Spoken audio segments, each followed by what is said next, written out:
ಏನಿರುತ್ತೆ ಗೊತ್ತಾ, ಅವ್ರಿಗೇನು ಆರಾಮಾಗಿದ್ದಾರೆ ಏನಪ್ಪ, ಇಲ್ಲ. ಎಲ್ಲರ ಬೆನ್ನ ಹಿಂದೆ ಒಂದು ಕಥೆ ಇರುತ್ತೆ, ಒಂದು ಕಷ್ಟ ಇರುತ್ತೆ. ಆ ಕಷ್ಟವನ್ನು ಎದುರಿಸಿ ಮೆಟ್ಟು ನಿಂತು ಅದು ಇಲ್ಲದ ಹಾಗೆ ನಕ್ಕು ಬದುಕನ್ನು ಸವಾಲಾಗಿ ತಗೊಳ್ಳೋದೇ ಬದುಕು ಅಂತ ನಾ ಹೇಳೋದು. ಇಷ್ಟು ವರ್ಷದ ಇದರಲ್ಲಿ ಕಂಡುಕೊಂಡ 3-4 ಸತ್ಯಗಳು. ಜೀವನ ಒಂದು ನಿತ್ಯೋತ್ಸವ. ಹಕ್ಕಿ ಹಾಡೋದು ಒಂದು ಸಂಭ್ರಮ, ಹೂ ಅರಳೋದು ಒಂದು ಸಂಭ್ರಮ. ಅದನ್ನು ನೋಡುವ ದೃಷ್ಟಿ ನಮಗೆ ಬರಬೇಕು.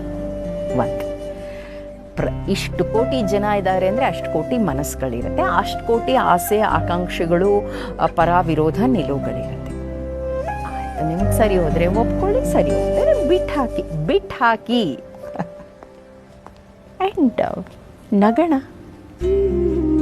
ಇದಿಷ್ಟು ನಾನು ತುಂಬ ನೇರವಾಗಿ ಕಲ್ತೀನಿ.